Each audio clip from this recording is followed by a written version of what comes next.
And we're live. Thank you for joining us for our installment of Six Young Professionals on the Rise in 2015. Today we have with us Danielle Nwigwe. She is a pharmacy manager out in LA.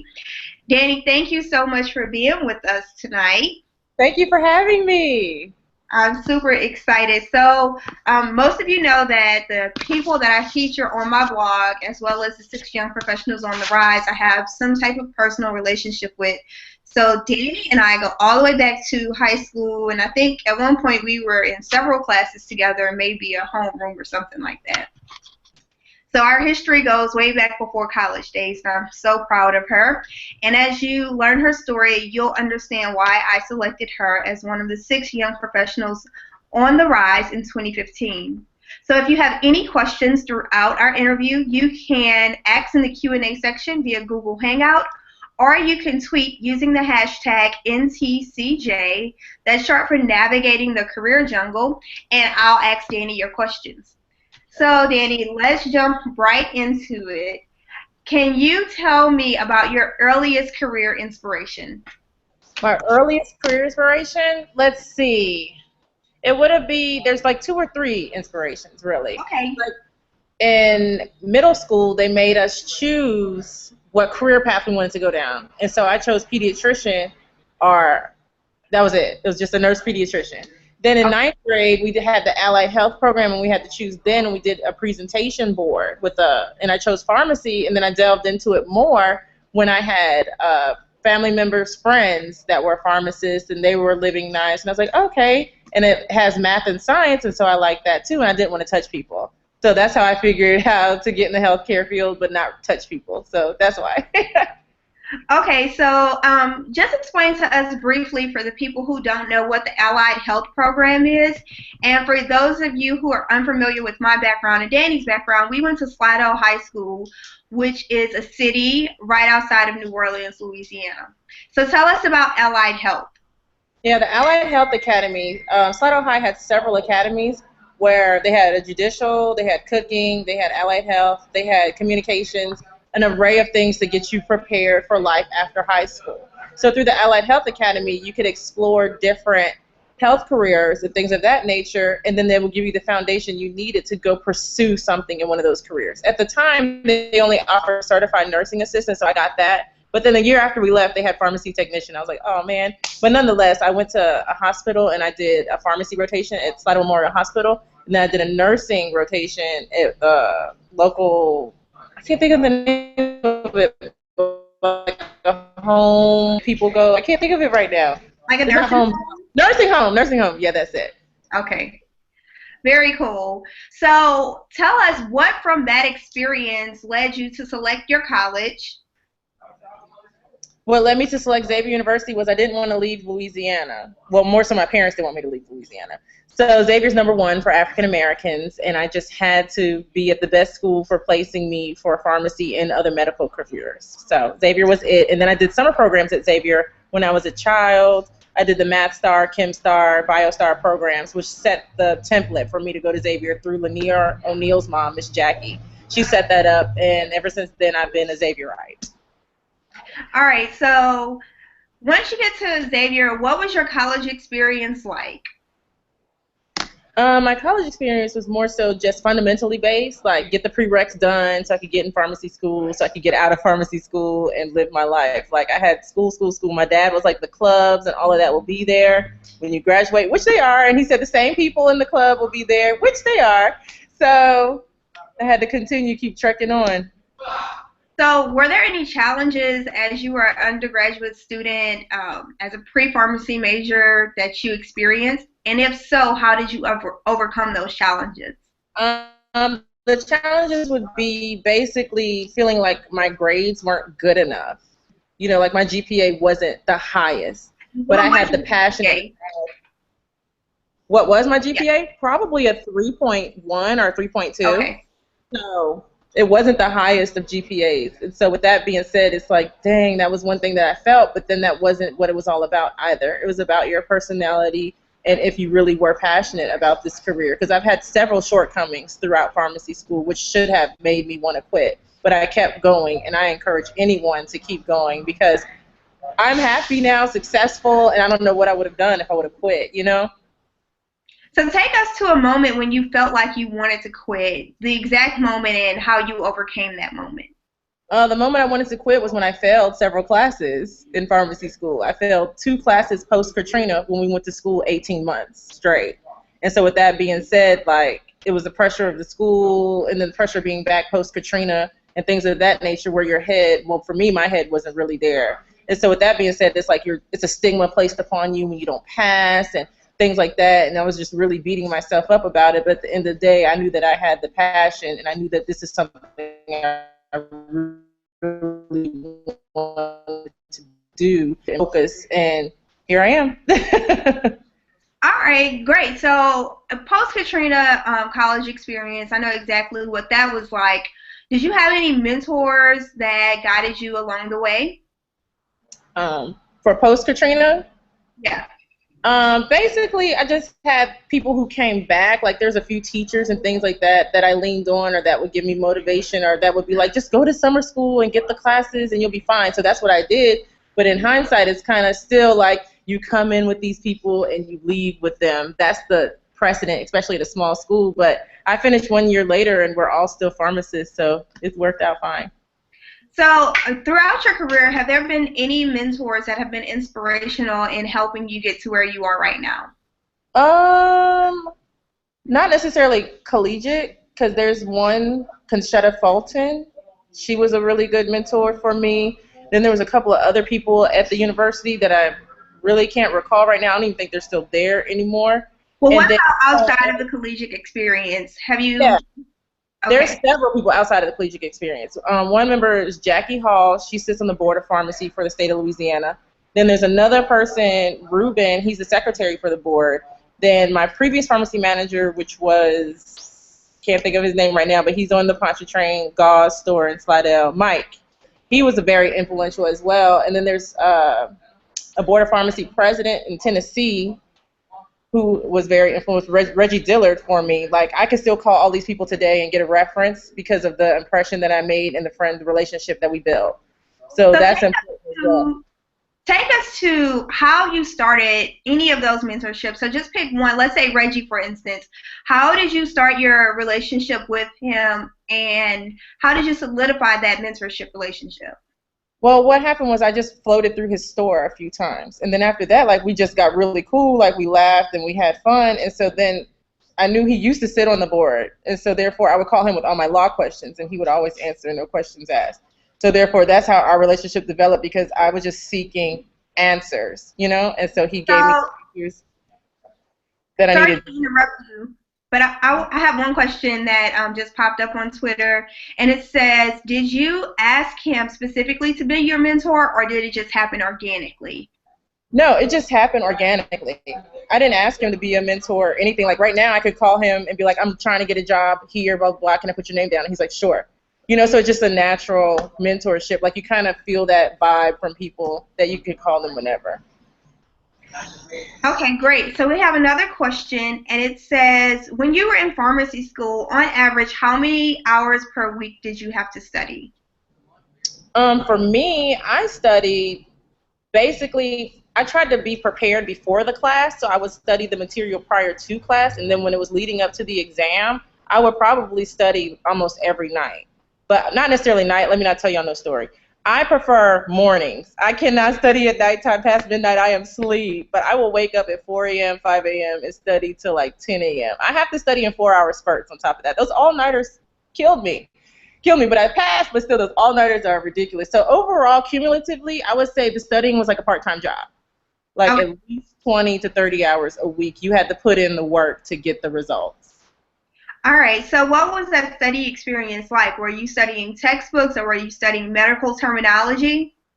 I was studying a combination of both. Medical terminology is more of a prerequisite, so when you get to pharmacy school, you're studying therapeutics and disease state management, and then also you're going to be like just studying an array of different disease states, and then you get tested on that. Then we do brands and generics, and then you know the mechanism of the drugs, and then it gets broken down that way, and each professor comes in and teaches that. Then we do pharmacy calculations, then we study pharmacy law, then we study pharmacy management. So that's broken down over 4 years. Then in your last year, you're doing like on the field, actually applying what you have learned. Okay. So are there any tools that you use now as a professional that you would recommend to someone who's in pharmacy school? As a professional, I would recommend just stay on your path. Don't let anything waver you from your direction or from your goal. It's very, very important to narrow down your strengths and focus on your strengths. Like, I knew math and science was my strength. And I knew, like, other people, they studied with old tests or things like that, and that's how they passed. That didn't work for me. So you just have to figure out your studying and what works for you. Like, for me, I have to read, write, and apply. Because if I'm not applying it, then I don't retain it. So therefore, at the end of the day, just stay focused, and you can make it. It's out here for everyone. I really like that because most people try to study like everyone else, and what works for me may not work for you, just like you said. So you have to find out what works best for you when you're studying, even in advancing in your career. So let's fast forward to your first job as a pharmacist. Take us through your job search. Okay. Hold on one second. Jamal, can you bring this to champagne? I do. All right, thanks. She's in the parking lot. Sorry. Okay, so my first job as a pharmacist, it was in Nashville, Tennessee, and I was an interim pharmacist. I was called a graduate intern, so therefore we couldn't work by ourselves just yet until we fully got licensed. But the most part, it was kind of scary but kind of surreal at the same time because, you know, you would have to basically, like, you're trying to do all these things you learn, but then in real life, it's like you got to pick out what's the most important things to apply or to translate to the public. So then you don't want to come off as like textbook, but you don't want to come off as unapproachable as well. So you have to find that fine communication line to really do your job efficiently, and the patients can understand you, not just when you talk to prescribers on the phone and things of that nature. So with that being said, and then also being a female, young, and black, you also have to like set the tone that is like no nonsense, because people will try to shake you or try to make you out to be something that you may not be, you know? So you have to stand your ground. That's really key. So going back to your job search experience, when you graduated, did your career services link you up with the current job that you had, or did you have to apply? And was that application process through people you knew, or was it through a website? The beautiful part about being a Xavierite is they brought the people to us. So I already worked for Walgreens, so I just interviewed with the people there at Walgreens. But I also interviewed with Target and like a couple of other places. Target to this day still calls me for a job.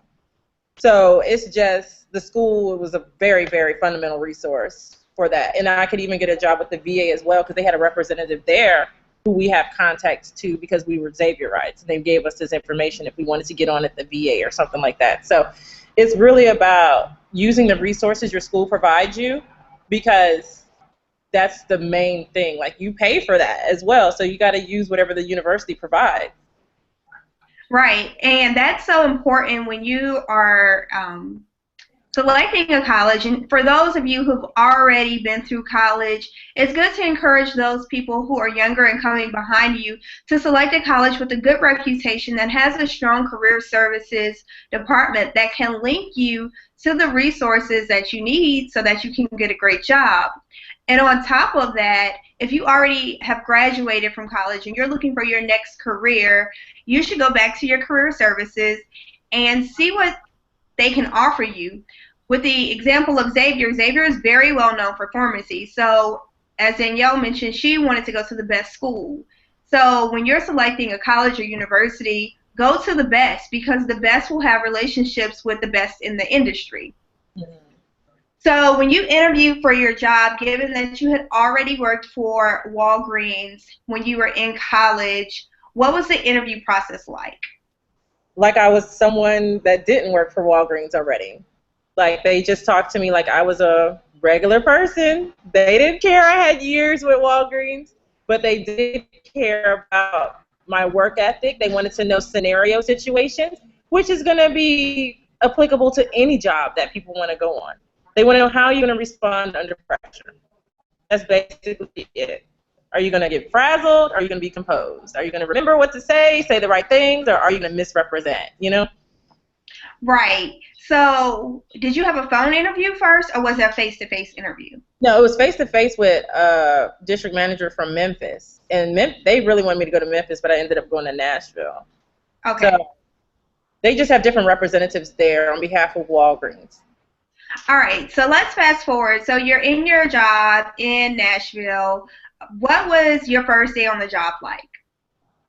The first day on the job was basically, I felt like I was ready for it because my managers before me got me prepped. So it was smooth sailing. The only thing I had to get used to was actually like, this is my license on the line now. So if anything messes up, I'm going after you, and you. But that is still my fault because I'm the final check, the first and the last check. So.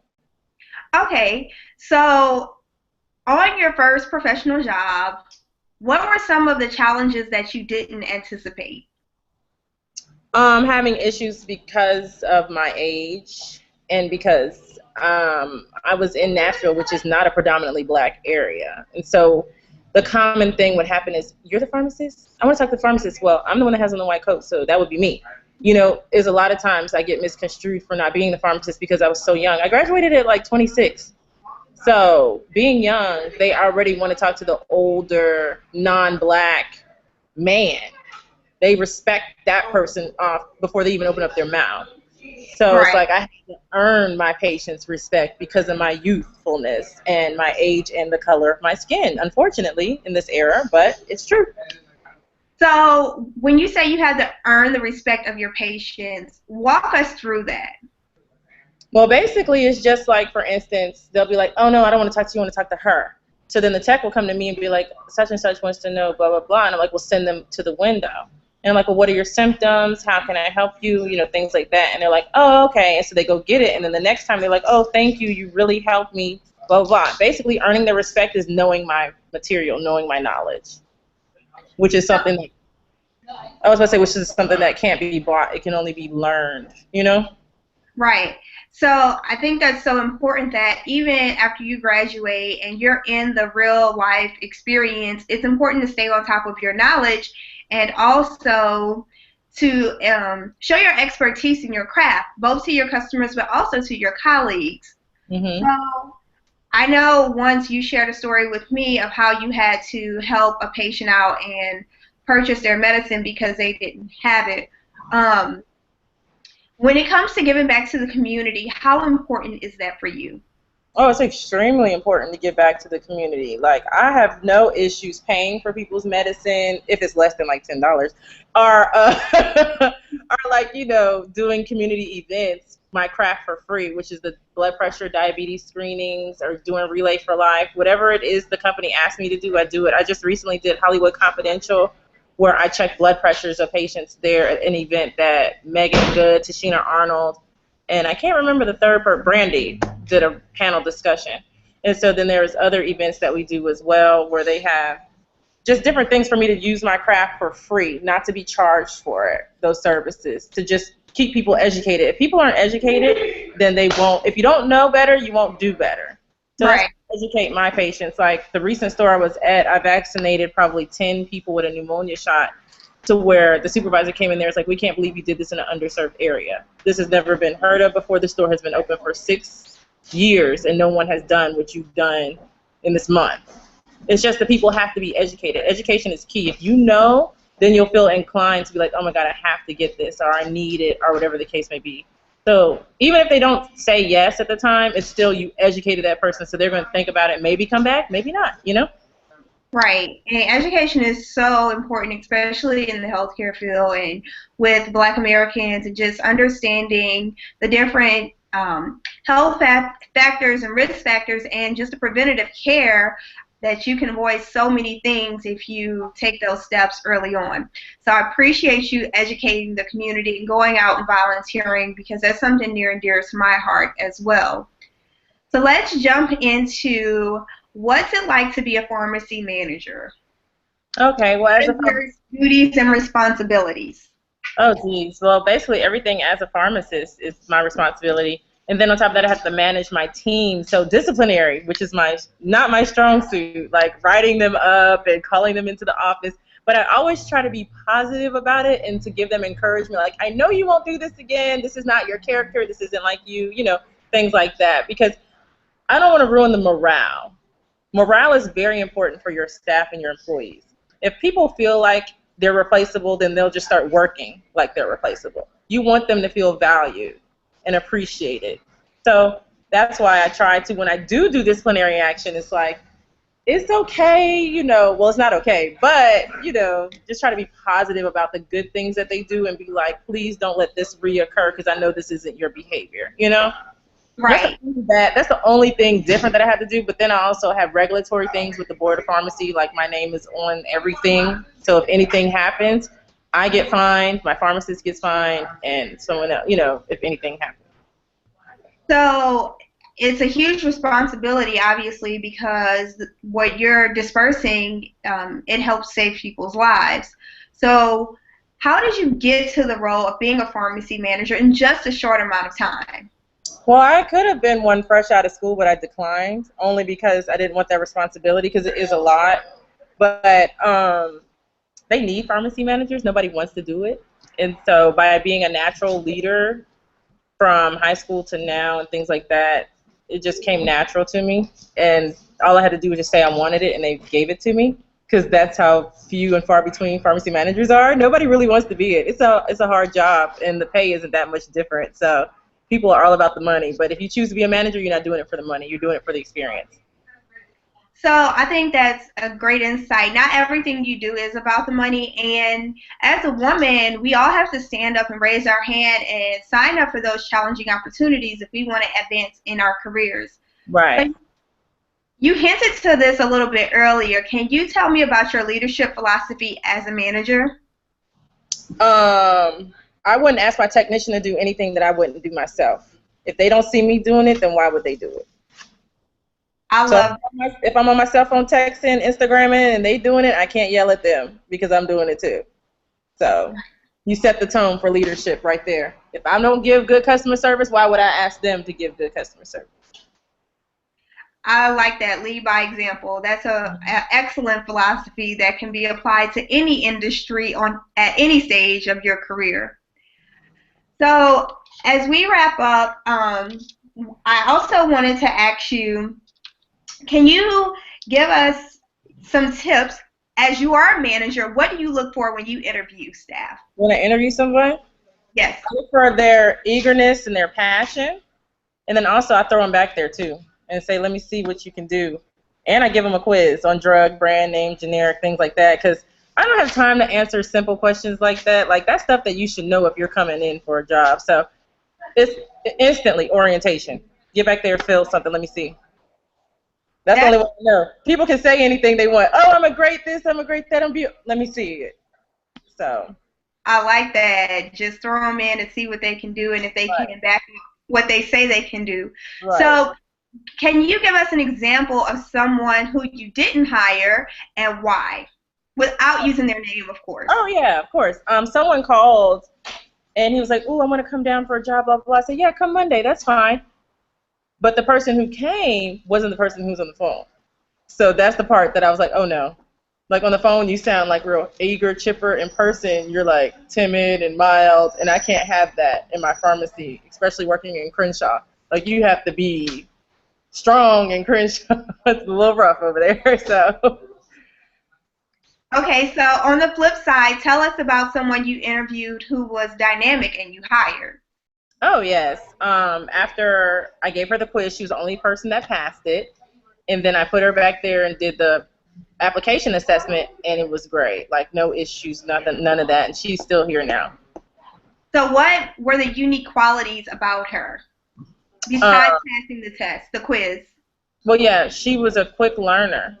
And I could tell that, like, she would be adaptable in any environment.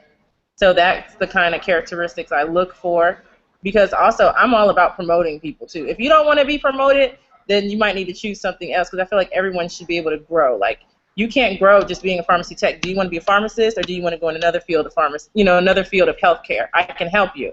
If not, then you might need to try something else. You know what I'm saying? Because I don't feel like everybody should be a technician forever. I don't feel like I should be a pharmacist forever. Like, I feel like you should try different things. This is why we're here. You don't want to get stuck in one monogamous routine and you don't grow or learn anything new or challenge yourself. And that's so inspirational. We should all be striving to be the highest and grandest version of ourselves. Right. So don't just get stuck in your comfort zone. Push beyond that comfort zone and try something new.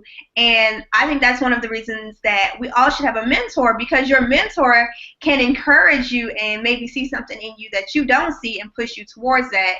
And I think, Danielle, that's what makes you a great leader, because you want to work with people who want to do more, and you're going to push them to be more if they work under you. Right, and if they don't want to be more, then I don't push them anymore. I'm just like, okay, you're fine right there? Okay. Right. They have to want it. You know, I can see it in them, but they have to want it. Right.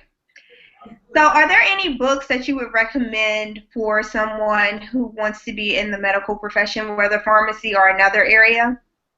Like, just books? I feel like just know your medical terminology, do your research. Not no medical book in per se, but more so if you want to be a manager. There's a book called Who Moved My Cheese, which is very good for management. Other than that, I don't have any books in particular, like if you want to be a pharmacist. The only thing I suggest is that you try to intern at a pharmacy so you can know, like, that's what you want to do. Because I would hate to hire someone and they hate their job. Yeah. And internship, it's a phenomenal thing. Most people don't take advantage of it because they want to make a lot of money, so they'll skip it and work something else. But the value of the internship is you really get to understand if this is what you want to do before it counts. So, yeah, like you said, you don't want to get in a job and get stuck and say, oh, I hate this. This is not what I thought I wanted to do. Right. So what about any associations? I know you mentioned some pharmacy boards, but if you're in the pharmacy field, what associations should you be joining? Well, I should be in the California Pharmacists Association and the Tennessee Pharmacists Association. Then there's SNAFA. I can't think of what the one is after school called. I think National Pharmacists Association, which is the African-American one. Then they have American Pharmacists Association, which is APHA, which is the big one. They have a big convention every year that a lot of people go to. That's about it. Okay, so that's very specific, and it should be easy for people in the pharmacy field to just Google and find out the associations in their area and actually get active and network and meet other professionals. Because when you link up with other professionals, you might be experiencing a certain challenge, and someone else can say, hey, I've been through that, this is how I handled it, and give you the tools and motivation to move on. Right. So what's next for you in your career? You mentioned that you just don't want to be a pharmacist forever. What are your aspirations? Well, more so would just be like business ownership, really, because you have to have multiple incomes. So once I solidify this income, then I'm going to work on maybe 2 or 3 other incomes. I like that, multiple streams of income. I talk to my entrepreneurial friends about that all the time. So, Danny, do you have a favorite quote or mantra or scripture that you reference often? Basically, to whom much is given, much is expected. So when I go through with the pressures of my day, it's kind of like God has blessed me so much, and it's like there's so much He expects as well from these blessings. So I can't ever get frustrated or complain or be down, you know? Right, absolutely. So before we wrap up and say goodbye, I want to let you all know if you have any questions for Danny, you can continue to send them to me afterwards, and I'll make sure I get the questions to her and she can answer you directly. But before we leave, Danny, can you give us any parting pieces of guidance? Just don't give up, don't quit, and don't let other people influence what you want to do. You keep on your path steadfast. Everybody's path and journey is different, but we're all wanting the same goals, which are to be successful and happy. Don't choose something just for the money, because I had a lot of people in my class that did that, and they are not happy. So therefore, do something that you will wake up every day and it's not feel like a job, that you love it. Absolutely, I agree 100%. Someone said, and I don't know who this quote is by, but they said, if you do what you love, you'll never work a day in your life. Right. Danny, you mentioned this earlier. Don't chase the money, because If you're just chasing the money, you're going to be working hard and not smart. So do something that you're passionate about. And if you don't know what you're passionate about yet, take a second to think about what excites you, what gets you fired up, and when you start talking about it, you just can't shut up. That might hint to what you're passionate about. Or when you talk to somebody and you just feel full and excited, maybe that's your passion. So if you don't know what your passion is, whether you're just starting your career or you're already in a career, take some time to self-reflect and get on the journey to understanding your passion and find something that you love doing. Right. So this video is going to be available on my YouTube channel. I'm also going to have the notes transcribed so you can read this interview in its entirety. So if you didn't get to take all of the notes, we will have it available in about 2 weeks. You can just go to my website and sign up for my email list, which is jacquelineswilly.com. So I want to thank you, Danny, for being with us today. I appreciate your time. Thank you for sharing your words of wisdom. Thank you. Thank you for having me. I feel honored.